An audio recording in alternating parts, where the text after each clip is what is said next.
Hello friends, स्वागत है आप सभी का आपके अपने YouTube channel study session with Ajay में। तो फ्रेंड्स, आज हम कक्षा 10 राजस्थान माध्यमिक शिक्षा बोर्ड अजमेर की हिंदी पाठ्य पुस्तक क्षितिज के अध्याय अंक 14 को शुरू करेंगे, जिसका नाम क्या है?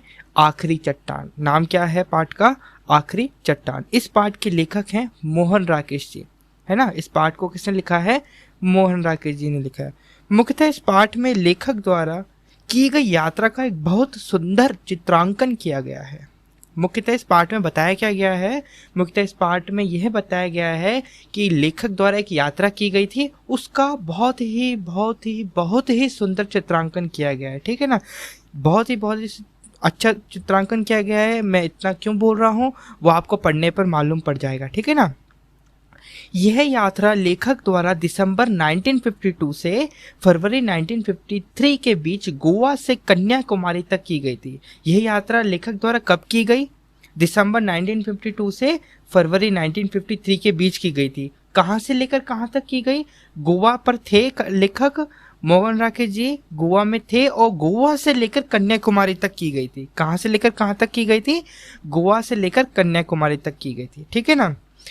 इस यात्रा को करने का लेखक का क्या उद्देश्य था? इस यात्रा को करने का लेखक का क्या उद्देश्य था? क्योंकि जब भी हम किसी यात्रा को निकलते हैं या किसी यात्रा पर जाते हैं तो हमारा एक लक्ष्य होता है कि हमें ये देखना है या वो देखना है। इसी प्रकार लेखक मोहन राकेश का क्या लक्ष्य था इस यात्रा को करने का? बताओ। नहीं पता? मैं बताता हूँ। देखो, लेखक मोहन राकेश का इस यात्रा को करने का लक्ष्य था कन्याकुमारी का सूर्यास्त एवं सूर्योदय का अत्यंत सुंदर माहौल को देखना। क्या था लक्ष्य? क्या था बताओ फिर से एक बार। कन्याकुमारी का सूर्यास्त एवं सूर्योदय का अत्यंत सुंदर माहौल देखना। क्योंकि हम जानते हैं कि कन्याकुमारी को क्या कहा जाता है? कन्याकुमारी किसकी भूमि कही जाती है? कन्याकुमारी सुनहले सूर्योदय और सूर्यास्त की भूमि कही जाती है। ये याद रखना। ठीक है ना। पूछा जा सकता है। ठीक है। तो ये मुख्य तौर पर ये बताया गया है इस पाठ में। ठीक है ना। लेखक की यात्रा का सुंदर चित्रांकन किया गया है। ठीक। अब अपन सबसे पहले पाठ्य पुस्तक में दी गई जीवन परिचय से स्टार्ट करेंगे। मोहन राकेश जी के जीवन परिचय को स्टार्ट करेंगे, फिर उनकी प्रमुख कृतियों पर विचार करेंगे, फिर पाठ परिचय को बता ही दिया वैसे, और पाठ्य पुस्तक का पाठ परिचय पढ़कर अपन अपने आखिरी चट्टान चैप्टर को प्रारंभ करेंगे या उसका शुभारंभ करेंगे। ठीक है ना। मोहन राकेश जन्म हुई इनका 1925 ईस्वी एवं मृत्यु हुई इनकी 1972 ईस्वी। सबसे पहले देखते हैं इनका जीवन परिचय। ठीक है ना, यानी लाइफ इंट्रोडक्शन। नई कहानी आंदोलन के सशक्त हस्ताक्षर मोहन राकेश का जन्म 8 जनवरी 1925 को अमृतसर में हुआ था। अब देखो, नई कहानी आंदोलन के सशक्त हस्ताक्षर। ठीक है ना। ये जो पूरी लाइन है ना, ये पूरी लाइन इनकी प्रतिभा को दर्शाती है। तो इसी प्रकार जब भी हम बोर्ड के अंदर पाठ परिचय लिखें या जीवन परिचय लिखें किसी कवि का, तो हमारे को ऐसे लिखना है उसकी जो वो कवि है उनकी थोड़ी सी एक लाइन में उनकी प्रतिभा को पिरोना है और एक लाइन में लिखकर उसके बाद उनका नाम लिखकर उनका जन्म से स्टार्ट करना है। ठीक है। तो क्या करना है? नई कहानी आंदोलन के सशक्त हस्ताक्षर मोहन राकेश का जन्म 8 जनवरी 1925 को अमृतसर में हुआ था। कहाँ हुआ था? अमृतसर को। कब हुआ था? 8 जनवरी 1925। इन्होंने पंजाब विश्वविद्यालय से हिंदी और अंग्रेजी में एमए किया। कहाँ से? पंजाब विश्वविद्यालय से हिंदी और अंग्रेजी में एमए किया। जीविकोपार्जन के लिए यानी जीविका को चलाने के लिए यानी जीवन को चलाने के लिए कुछ वर्षों तक अध्यापन का कार्य किया, यानी पढ़ाने का कार्य किया। इस प्रसंग में वे लाहौर, मुंबई, शिमला, जालंधर और दिल्ली में रहे। ठीक है ना। अध्यापन के दौरान वे कहाँ रहे? एक बार फिर, लाहौर, मुंबई, शिमला, जालंधर और दिल्ली में रहे। कुछ वर्षों तक कहानी की प्रसिद्ध पत्रिका सारिका का संपादन किया। अच्छा, मोहन राकेश जी ने ही क्या करा था? सारिका जो पत्रिका थी उसका संपादक कौन थे? मोहन राकेश जी, है ना। उसको संपादित किसने किया था? मोहन राकेश जी ने। तो देखें आगे, आषाढ़ का एक दिन एवं आधे अधूरे नाटक के लिए संगीत नाटक अकादमी ने इन्हें 1968 में पुरस्कृत एवं सम्मानित किया। ठीक है। 3 दिसंबर 1972 को नई दिल्ली में इनका असमय निधन हो गया, यानी समय से पूर्व ही इनका निधन हो गया। कहाँ हो गया? दिल्ली में हो गया। कब हो गया? 3 दिसंबर 1972 को। क्लियर है? अब इनके द्वारा लिखी गई पूरी जो प्रमुख कृतियां हैं, जो प्रमुख कृतियां, यानी कृतियों का अर्थ क्या होता है? रचना। इनकी प्रमुख रचनाओं को हम देखते हैं तो सबसे पहले उपन्यास में इनके गौरवान्वित कृतियों को देखें तो दिखता है अंधेरे, बंद कमरे, अंतराल, ना आने वाला कल। ठीक। नाटक हैं इनके आषाढ़ का एक दिन, लहरों के राजहंस, आधे अधूरे।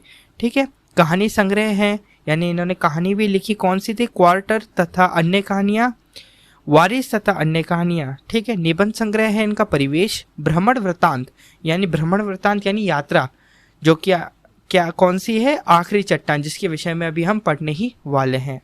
ठीक है। अब पाठ परिचय तो मैंने आपको बता दिया, लेकिन पाठ्य पुस्तक का जो पाठ परिचय उसको भी पढ़ना हमारे लिए आवश्यक है, क्योंकि यहाँ से प्रश्न उठा लिए जाते हैं कभी कभी। तो देखेंगे प्रस्तुत पाठ आखिरी चट्टान एक रोचक यात्रा संस्मरण है। संस्मरण यानी स्मरण, यानी तो याद दिलाने वाला। ठीक है ना, याद रखना। तो रोचक यात्रा संस्मरण है, यानी बुद्धि में एकदम अपनी जगह स्थापित करने वाला ऐसा एक स्मरण चिन्ह या ऐसा वृत्तांत है। कौन? आखिरी चट्टान। ठीक है ना, एक ऐसी रोचक यात्रा है जो कि एकदम दिमाग में बैठ जाती है। दिसंबर 1952 से फरवरी 1953 के बीच मोहन राकेश ने गोवा से कन्याकुमारी तक की यात्रा की थी, जैसा कि मैंने आपको अभी बताया था। मानव मनोविज्ञान और सामाजिक संरचना की सूक्ष्म समझ के कारण यह यात्रा वृत्तांत भौतिक विवरण यानी भौतिक विवरण जिन्हें हम छू सकते हैं, भौतिक विवरण और आंतरिक मनोदशा यानी जो अपन मन में सोचते हैं का उदाहरण बन गई है। ठीक है ना। भाषा इतनी पारदर्शी है, पारदर्शी का अर्थ क्या होता है? बिल्कुल आमने सामने, बिल्कुल दिखती है ना। भाषा इतनी पारदर्शी है कि लेखक के अनुभव पाठक के अनुभव में रूपांतरित होने लगते हैं, यानी जो जो लेखक ने अनुभव किया वो सब पाठक यानी जो पढ़ रहा है वो भी अनुभव करता है। ठीक है ना, ये बताया गया। कन्याकुमारी के सूर्यास्त एवं सूर्योदय का अत्यंत सूक्ष्म अंकन इस पाठ की अनुपम विशेषता है। इस पाठ की अनुपम विशेषता क्या है? कन्याकुमारी के सूर्यास्त एवं सूर्योदय, सूर्यास्त यानी सूर्य का अस्त होना, यानी सूर्य का डूबना, और सूर्योदय यानी सूर्य का उगना का अत्यंत सूक्ष्म यानी बहुत ही छोटे छोटे डिटेल का अंकन इस पाठ की अनुपम विशेषता है। मानो लेखक ने कलम से प्रकृति का चित्रांकन किया किया हो। ठीक है, ये तो था अपना पाठ परिचय। अब अपन देखने वाले हैं आखिरी चट्टान। तो स्टार्ट करते हैं फिर। कन्याकुमारी, सुनहले सूर्य उदय और सूर्यास्त की भूमि। केप होटल के आगे बने बाथ टैंक की बाईं तरफ समुद्र के अंदर से उभरी स्याह चट्टानों में से एक पर खड़ा होकर मैं देर तक भारत की स्थल भाग की आखिरी चट्टान को देखता रहा। ये कौन कह रहे हैं? मोहन राकेश जी कह रहे हैं कि केप होटल है, उसके आगे बने बाथ टैंक के बाईं तरफ यानी लेफ्ट साइड समुद्र के अंदर से उभरी स्याह यानी काली चट्टान में से एक पर खड़ा होकर, बहुत सारी काली चट्टानें थीं, उनमें से कवि एक पर खड़े होकर या लेखक एक पर खड़े होकर देर तक भारत के स्थल भाग यानी स्थल का जो भाग है यानी निचला जो मिट्टी का जो भाग है कि आखिरी चट्टान को देखता रहा। ठीक है ना, उसके बाद से क्या हो जाती है? भारत की जो सीमा है वो खत्म हो जाती है। ठीक है ना। पृष्ठभूमि में कन्याकुमारी के मंदिर की लाल और सफेद लकीरें चमक रही थी। ठीक है ना। अरब सागर, हिंद महासागर और बंगाल की खाड़ी, इन तीनों के संगम स्थल यानी मिलने वाले स्थल, जहां पर ये तीनों मिलते हैं, वह चट्टान जिस पर कभी स्वामी विवेकानंद ने समाधि लगाई थी, हर तरफ से पानी की मार सहती हुई स्वयं भी समाधि स्थित सी लग रही थी। ठीक है ना। एक चट्टान है, अरब सागर, हिंद महासागर और बंगाल की खाड़ी, इन तीनों के संगम स्थल है, यानी एक बिंदु है जिस पर क्या है? भारत की आखिरी चट्टान है जिस पर कभी स्वामी विवेकानंद जी जो थे ना, युवाओं के प्रेरणा स्रोत, उन्होंने कभी यहाँ पर समाधि लगाई थी। ठीक है ना। हिंद महासागर की ऊंची ऊंची लहरें मेरे आसपास की स्याह यानी काली चट्टानों से टकरा रही थी। हिंद महासागर की ऊंची ऊंची लहरें मेरे आसपास की स्याह चट्टानों यानी काली चट्टानों से टकरा रही थी। बल खाती लहरें रास्ते की नुकीले चट्टानों से कटती हुई आती थीं, जिससे उनके ऊपर चूरा बूंदों की जालियां बन जाती थी, है ना। चूरा चूरा हो जाता था मिट्टी का, यानी जो चट्टानें थी ना उनका चूरा चूरा हो जाता था। मैं देख रहा था और अपनी पूरी चेतना यानी पूरे दिमाग से महसूस कर रहा था शक्ति का विस्तार। शक्ति का विस्तार यानी जो इतनी प्रकृति की जो शक्ति है उसका विस्तार देख रहा था, या फिर मैं कह सकता हूँ कि विस्तार की शक्ति को मैं देख रहा था। तीनों तरफ से क्षितिज तक पानी ही पानी था। तीनों तरफ से क्षितिज तक पानी ही पानी था। क्षितिज यानी खड़े थे ना, जहाँ पर क्षितिज यानी लेटे हुए यानी जमीन पर पानी ही पानी था। फिर भी सामने का क्षितिज हिंद महासागर का अपेक्षा अधिक दूर और अधिक गहरा जान पड़ता था। लगता था कि उस और दूसरा छोर है ही नहीं। इतना दूर तक, इतना विशाल था कि लगता ही नहीं था कि इतना दूर दूर तक था। कुछ दिख ही नहीं रहा था पानी के अलावा। ठीक है, ये सारे लेखक के अनुभव हैं। ठीक है ना। तीनों ओर के क्षितिज को आंखों में समेटता मैं कुछ देर भूला रहा कि मैं हूँ एक जीवित व्यक्ति, दूर से आया यात्री, एक दर्शक। यानी कि मैं भूल गया कि मैं कौन था। मैं कौन था? मैं एक जीवित व्यक्ति था कि मैं सिर्फ यात्रा पर आया एक दर्शक था। मैं भूल चुका था, मैं सब कुछ भूल चुका था। मैं सिर्फ उस प्रकृति की महान उस शक्ति के विस्तार में इतना अंदर तक घूम गया था कि मैं ये भूल गया कि मैं एक लेखक था, मैं एक यात्री था और मैं एक दर्शक था जो कि एक यात्रा को पूर्ण करने या यात्रा को करने आया है। उस दृश्य के बीच में जैसे दृश्य का एक हिस्सा बन खड़ा रहा। बड़ी बड़ी चट्टानों के बीच एक छोटी सी चट्टान। जब अपना होश हुआ तो देखा कि मेरी चट्टान भी तब तक बढ़ते पानी में काफ़ी घिर गई थी। जहाँ पर कभी बैठे थे ना, या बैठे थे, खड़े थे, वहाँ पर वो छोटी सी चट्टान थी। और वो जो छोटी सी चट्टान थी उसके चारों तरफ बड़ी बड़ी चट्टानें थीं। तो जो पानी था वो उनकी चट्टान को घेर लिया था। किसकी चट्टान को? जिस चट्टान पर लेखक खड़े हुए थे। ठीक है ना। मेरा पूरा शरीर सिहर गया यानी रोमांचित। सिहर यानी होता है रोमांचित हो गया। मैंने एक नज़र फिर सामने की उमड़ते विस्तार पर डाली और पास की एक सुरक्षित चट्टान पर कूदकर दूसरी चट्टानों पर से होता हुआ किनारे पर पहुंच गया। ठीक है ना। जहाँ से वे आए थे वापिस से वे वहीं पहुंच गए। समझ में आया अभी तक क्या हुआ कि एक केप होटल है, उसके आगे एक बाथ टैंक है। बाथ टैंक के लेफ्ट साइड में समुंदर है। समुंदर कैसा है? काला है। समुंदर कैसा है? समुद्र में से एक काली चट्टान उभरी। बहुत सारी काली चट्टानें हैं। उस काली चट्टानों से सबसे छोटी चट्टान पर कौन खड़े हुए? लेखक खड़े हुए। और लेखक उस नज़ारे को देख रहे हैं जो कि हमने अभी पढ़ा, कन्याकुमारी के नज़ारे को देख रहे हैं पूरा। ठीक है ना। जहाँ पर हिंद महासागर और अरब सागर और बंगाल की खाड़ी एक चट्टान पर उनकी जो लहरें हैं वो मिलती हैं, है ना। जिस चट्टान पर जो कि आखिरी चट्टान कहलाती है, भारत की आखिरी चट्टान कहलाती है। उसके बाद ना भारत का कोई भी हिस्सा नहीं है। ठीक है ना। तो उस चट्टान पर किसी समय विवेकानंद जी ने भी क्या ली थी? समाधि ली थी। तो हिंद महासागर, अरब सागर और बंगाल की खाड़ी का जितना भी पानी है वो उस चट्टान पर गिर रहा है, मतलब उस चट्टान से भिड़ रहा है इधर से उधर से, जिसके कारण क्या हो रहा है? पत्थर जो होते हैं ना वो टूट के गिर रहे हैं। ठीक है, ये हुआ। फिर क्या हुआ? धीरे धीरे जैसे कि अब कभी उस दृश्य को देख रहे हैं, उस सुंदर दृश्य को देख रहे हैं, तो वो ये भूल चुके हैं कि मैं कौन था। ठीक है ना, कि मैं एक दर्शक था, मैं एक यात्रा पर निकला था, मैं एक जीवित व्यक्ति था। ये सब भूल गए हैं वो।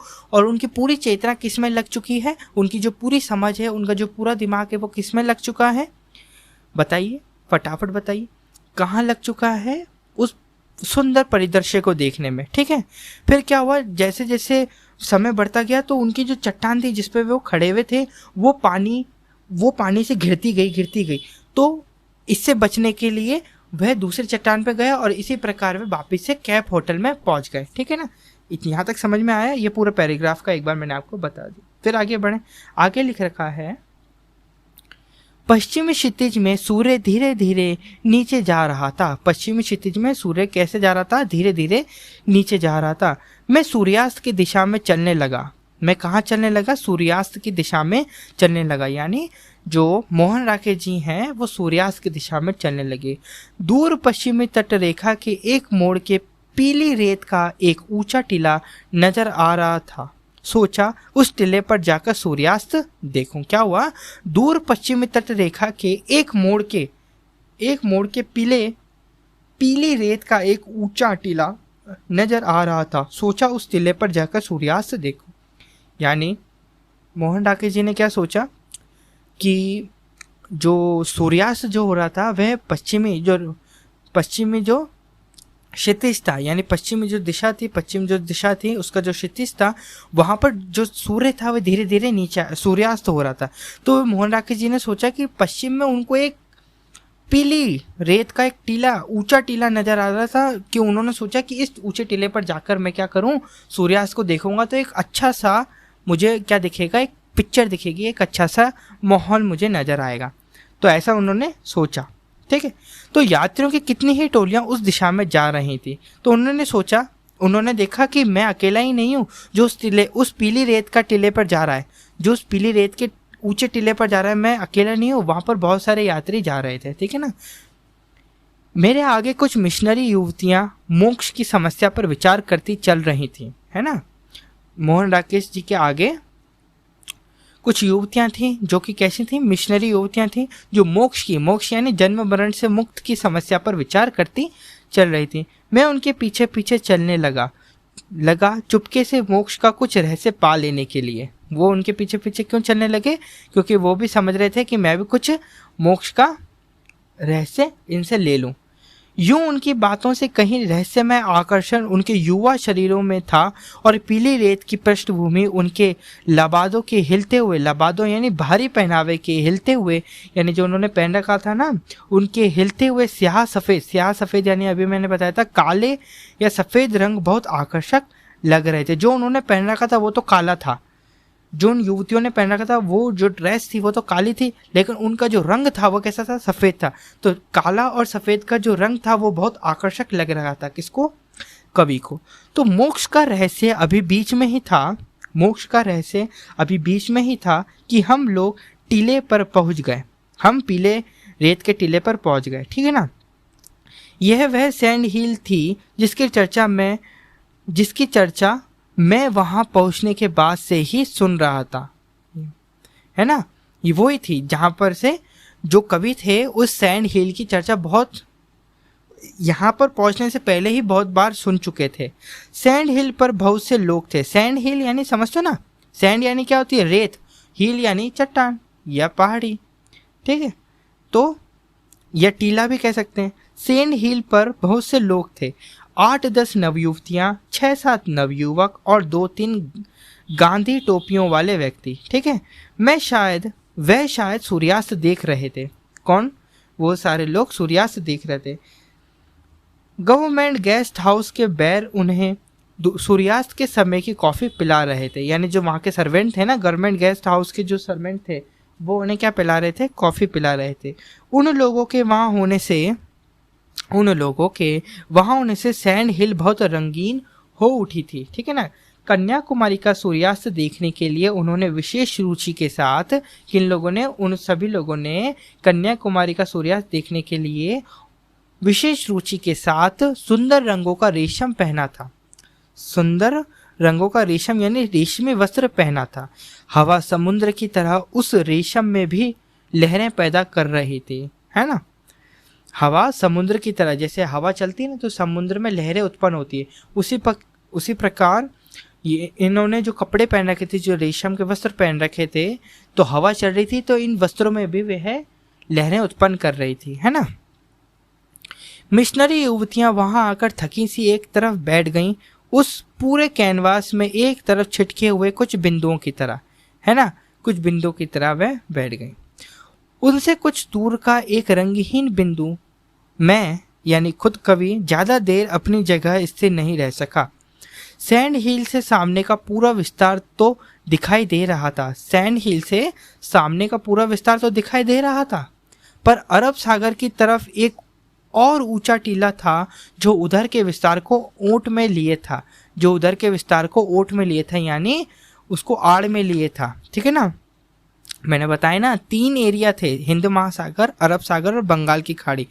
तो जो ये थे अरब सागर के यहाँ तो ये थे, पर अरब सागर की तरफ एक और ऊंचा टीला था जो उधर के विस्तार को ओट में लिए हुए था। ठीक है ना, अब ये तो हिंद महासागर की ओर बढ़े थे, लेकिन एक और था अरब सागर के दिशा में, ये तो पश्चिमी दिशा में जा रहे थे ना, अभी हमने देखा था पश्चिमी दिशा की ओर जा रहे थे। लेकिन सूर्यास्त, यहाँ पर सूर्यास्त का एक और अच्छा परिदृश्य मिला कवि को। वो क्या था? अरब सागर का, अरब सागर की दिशा जो थी ना, अरब सागर जहाँ पर स्थित था, उस दिशा में भी एक सूर्यास्त का बहुत अच्छा परिदृश्य था जिसको एक बड़ी सी चट्टान ने घेर रखा था। तो कवि ने सोचा कि इस चट्टान पर जाकर मैं उस परिदृश्य को देखूं। ठीक है, तो देखो आगे क्या होता है। आगे होता है कि सूर्यास्त पूरे विस्तार की पृष्ठभूमि में देखा जा सके, इसके लिए मैं कुछ देर सैंड हिल पर रुका रहकर आगे उस टीले की तरफ चल दिया। ठीक है ना, अरब सागर के टीले पर चल दिया, पर रेत पर अपने अकेले कदमों को घसीटता वहां पहुंचा तो देखा कि उससे आगे उससे भी ऊंचा एक और टीला है। ओहो, जैसे तैसे कर जो कवि थे वहां पहुंचे, कहाँ पर? अरब सागर के जो परिदृश्य था, सुंदर परिदृश्य था, उसको ओट में लिए यानी आड़ में लिए जो चट्टान थी वहां तक जैसे तैसे पहुंचे तो वहां पर उन्होंने देखा कि उससे भी बड़ी बड़ी चट्टानें वहां पर और बिखरी हुई हैं। तो क्या हुआ, जल्दी जल्दी चलते हुए मैंने एक के बाद एक कई टीले पार किए। टांगे थक रही थी पर मन थकने को तैयार नहीं था। हर अगले टीले पर पहुंचने पर लगता कि शायद अब एक ही टीला और है, उस पर पहुंचकर पश्चिमी क्षितिज का खुला विस्तार अवश्य नजर आ जाएगा। और सचमुच एक टीले पर पहुंचकर वह खुला विस्तार सामने फैला दिखाई दे गए, यानी वह ऐसे एक टीले पर पहुंच गए जहां पर उनको पूरा अरब सागर का जो एरिया था, जो ढका हुआ था, वो सब पूरा दिखाई देने लगा। वहां से दूर तक रेत की लंबी ढलान थी, जैसे वह टीले से समुद्र में उतरने का रास्ता हो, जैसे वह टीले से समुद्र में उतरने का रास्ता हो। सूर्य तब पानी से थोड़ा ही ऊपर था, सूर्य जो था ना तब पानी से थोड़ा ही ऊपर था। अपने प्रयत्न की सार्थकता से संतुष्ट होकर मैं टीले पर बैठ गया, ऐसे जैसे वह टीला संसार की सबसे ऊंची चोटी हो और मैंने उस चोटी को पहली बार सर किया हो यानी जीता हो। ठीक है ना, सर करना मतलब होता है जीतना। ठीक है, आज की वीडियो में इतना ही। अगली वीडियो में हम अपने चैप्टर को कंटिन्यू रखने की कोशिश करेंगे। ठीक है, अगर आपको हमारा वीडियो अच्छा लगा हो तो वीडियो को लाइक करें और चैनल को सब्सक्राइब